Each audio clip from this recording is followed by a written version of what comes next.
In what was already shaped up to be a wild offseason, according to Kevin O'Connor, every member on the New Orleans Pelicans roster could be gotten in a trade. We'll talk about what that means, how that could shift this offseason as teams maybe look to pick apart the roster of the New Orleans Pelicans. We're going to talk about it all and more right after this. Welcome to the number one place for your daily basketball news and analysis, NBA Central. What's going on, basketball fans? Welcome to another episode of NBA Central, aka Six Man Shenanigans. My name is Hayes, but more importantly, you guys can follow the channel at NBA Central Pod on every social media platform we happen to be on. With that said, let's go ahead and get into this content for today, y'all. And so when the New Orleans Pelicans had Zion Williamson represent them at the draft lottery, there of course were some questions and some thoughts on, okay, maybe the Pelicans are prepared to go forward with this whole situation, see what they're going to be with Zion, and just build organically over time. Well, according to Kevin O'Connor, that is not the case, and the Pelicans could be looking to move off of just about everybody on their roster, saying this: there are no untouchables in New Orleans. League sources say the Pelicans are gauging the market for everyone on their roster. They very well could end up keeping their core pieces, namely Zion, but it appears the Pelicans are looking to take different paths this summer, depending on what opportunities become available. This is something that I think more struggling teams, franchises should do, is that being willing to move off of everyone. Now, Zion Williamson, we know that he's a very special talent. Make no mistake about it. When Zion is locked in, when he's healthy, he's an unstoppable force. He's only 24 years old, right? But unfortunately, it's so hard to try to build something meaningful around Zion, mainly because of his inability to stay healthy and stay on the basketball court. Now, while they do have some solid pieces in other places, right? Dejounte Murray is another player that I think, when fully healthy, it could be he's definitely a good two-way piece that a lot of teams could be interested. I think that he could be great in Minnesota in a backcourt with Anthony Edwards potentially. You look at CJ McCollum, older, right? 33 years old, has 2 years left on his deal at $33 million per, but still a player that, with his scoring, could definitely help a team as well. Now, I am a little bit more surprised to see that maybe Herb Jones and Trey Murphy III, they're interested in moving those guys. We had heard more towards the trade deadline that those could have been two players that they looked at and viewed as nearly untouchable. But the reason why I say that more teams should do this, in my opinion, is that you want to open yourself up to everything. You want to see completely what's out there and what those deals could look like and how they could help you find a way in a direction with your franchise. The Pelicans are a team that should have a direction because they have a player like Zion Williamson, but again, with his inability to stay healthy, it's hard to have that clear path even with a player like Zion on their roster. Then you look at their picks, right? For example, they got to keep their own pick this year. It was top 4 protected, could have went to the Pacers, right? You look at a pick swap when it came down to it with the Milwaukee Bucks as well. Like, they have some things that are up in air when it comes down to it, but you know, overall, like the Pelicans sit in this place right now where like they don't have like tons of draft capital. They have their own first round picks, which is good. I want to be clear. That's really good to have your own first round picks. They own their own first round picks basically out to 2032 outside of some protections on some here and there, right? But that's a good thing. That's good. And you could take the chance to stack the deck. And I think with the next two drafts being as deep as what they are, it naturally leads you to a place to where, you know, you want to maybe take a bite at those apples and get an opportunity there. They have the number 7th overall pick in this draft. That's a really good place to be in, I think, for a team like the Pelicans to be able to draft like that. Of course, you would have loved it to be higher. You would have loved to be able to get the number 1 overall pick, for example. It didn't happen for you, but overall, like, you still be set to have a top 10 pick in this draft in on a team that needs something, right? And so, you know, now with the Pelicans potentially moving off of some of their pieces, being willing to move off of some of their roster, and when you have teams around the league like that are going to be looking to make moves, they are going to be looking, like I said, Dejounte Murray is a player that if you knew he's going to be healthy, I would expect a lot of teams to be in on Dejounte Murray. Like, he's just that good of a player, right? Is the contract a little high? Yeah, it is. But I think that, you know, depending on where the state of your franchise is, and of course with the second tax apron, but he has a contract where he's making $31 million next year, and that is, it's not a completely unreasonable deal in the modern NBA. Like, you look at it, like Jalen Suggs is getting paid that money, right? And no knock on Jalen Suggs at all, but I'm just saying, like, that's the level of player that you're looking at now with the contract that big. And so it's up to the Pelicans to really kind of figure out where they are, who they have on their roster, who's worth keeping, and things like that. But, like, listening to every deal that's possible, listening to every deal that's out there, and trying to find your path at that point in time going forward, like, that's the smart thing to do. Again, that's my personal opinion. I know not everyone's going to share that opinion, but that's just what the way that I look at it. You got to try to find yourself a path here in the NBA.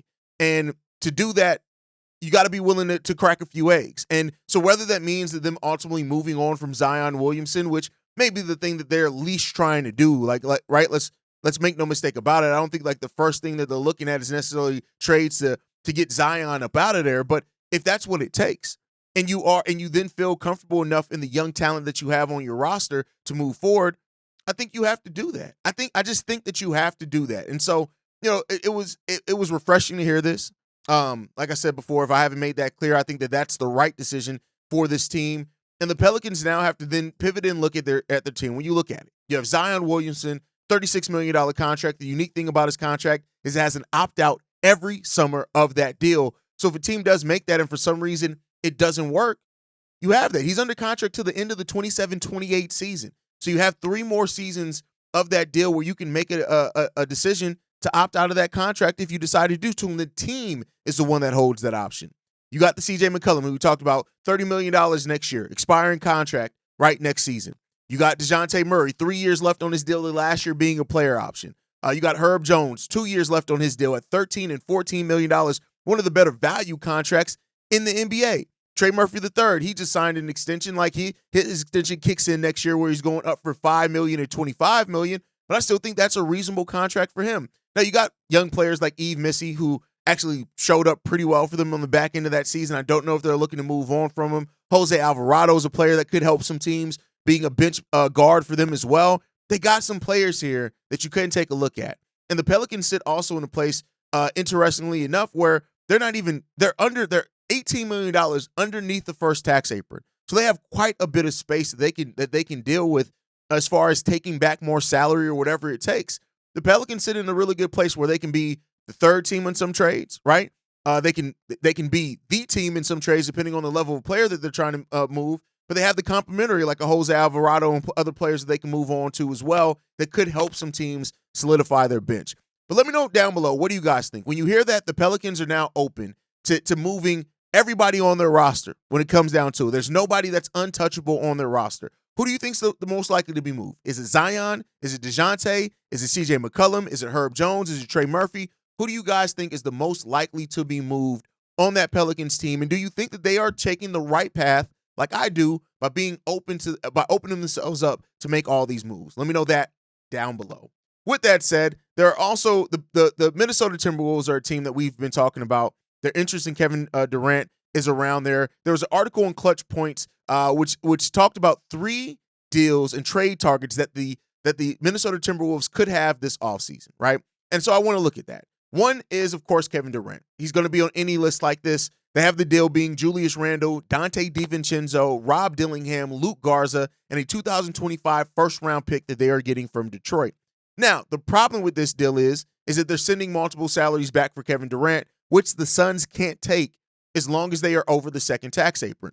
So the Suns in this, to make this type of move happen, would have to then move off of a different player. Probably, Grayson Allen is, I think, a player that if they're able to move him in a deal and not take his full salary back and get them underneath the second tax apron, but they have to make a precursor move for this deal to even be an option, right? They're $11 million above the second tax apron going into next season. So Grayson Allen at his $16.8 million, that gets you there, right? So there's the type of thing to get themselves there. If they can get under that second tax apron, then yeah, they can do a deal like this. Now, would the Minnesota Timberwolves be willing to do that, to take off that many players that were part of their run, considering that they were far off from making it out the West, but they did make a trip to the Western Conference Finals?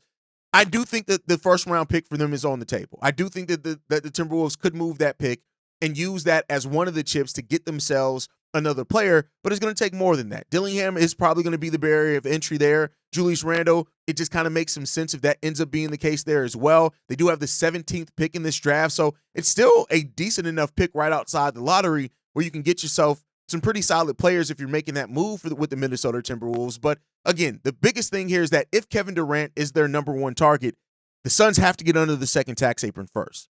And if they don't do that, the deal's not going to happen. So that's the thing that you have to look at there. Next up, they do have Dejounte Murray here, right? To build themselves a two-way player that's an upgrade from them. And they have this deal being Dejounte Murray that they get straight up for sending Dante DiVincenzo a 2027 first-round pick that's top 10 protected, and Rob Dillingham. Now, this is a move that I do think the Pelicans could be interested in. The Pelicans who could get younger, right, and be looking to kind of set a rebuild for themselves. You get a young player in Rob Dillingham. You get a veteran in Dante DiVincenzo who could be flipped again by the trade deadline because there are going to be teams that are looking for shooting and scoring. And then you also get a 2027 first-round pick, top 10 protected, to add themselves some safety in that for the Minnesota Timberwolves. But I like this deal. I like this deal a lot. You get a young, promising guard in Dillingham for your current guard in Dejounte Murray, who, you know, when Dejounte Murray's healthy, he's on. Like last year, he averaged almost 18 points, 6.5 rebounds, 7.5 assists, and he did that on not even good shooting. That was one of his worst. It was the worst shooting season of his career, 39%, right? So this is a guy that also he shot career worst 29% from three-point range. I think there's a lot left in Dante DiVincenzo. I think especially playing off a player like Anthony Edwards, it could be really good for that Minnesota Timberwolves team. So I like this move overall. I think it's a smart move. But then they have them going for Jarrett Allen. Now, this would be a really good deal, right? A big move. Now, I don't think the Cleveland Cavaliers should be looking to move off any players in their core yet. I think they should run her back one more year, see what they get with better health, and then make a decision, right? But if you're able to bring in Jarrett Allen, and that would be then sending out Naz Reid in the sign and trade. Keep in mind, we have heard that if any player is moved on the Cleveland Cavaliers, it may be Jarrett Allen. You can move Evan Mobley, the center. You have Naz Reid there who's able to still bring some really good defense, stretch the floor as well in a sign and trade. So it's Jarrett Allen going to the Timberwolves, Naz Reid, a 2026 second-round pick, and then Luke Garza to make the salaries work.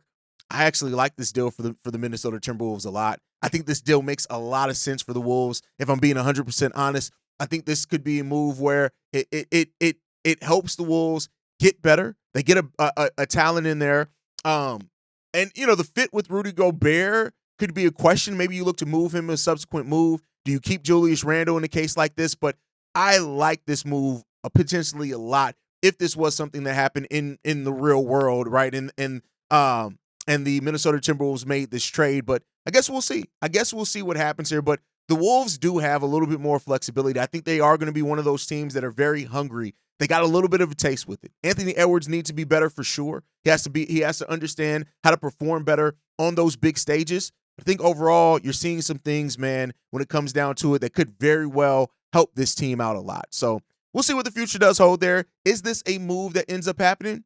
Could be, it could not be, right? But we'll see how active the Minnesota Timberwolves out there as well. Another team that could be very interested in making some moves is the Los Angeles Clippers, right? You look at this Clippers team, and they are reportedly looking to use the number 30 pick in this draft to try to make a move for a more veteran player. Now, it is the number 30 pick. So it's not like it's the best pick at all when it comes down to it. We did get a word that the Clippers are eyeing Jrue Holiday in a trade as well to pair him alongside James Harden, which I think makes some sense for that Clippers team as well. But, you know, Jrue Holiday's contract is huge. Now, I don't know if that ends up getting it done. If they can include that in a deal like that, great. But that's not going to be enough, right? I get it that the Celtics are looking to dump off some salary. That's a clear thing here, right? They have a tough decision to make being at that second tax apron to get themselves some financial flexibility. And I think if you ultimately try to get Jrue Holiday in here and you try to entice the Celtics with using the number 30th pick, at least they can add a first-round pick in this draft. Maybe that can get done, right? But Jrue Holiday is somebody that they are reportedly targeting in the offseason, right? Reportedly as well, another player that they're looking to target is LaMelo Ball, looking to target him in a team that could really help them add some much-needed offense to that team. I doubt that the Charlotte Hornets are looking to move off of LaMelo. Could be. We've heard some rumors and some rumblings when it comes to that.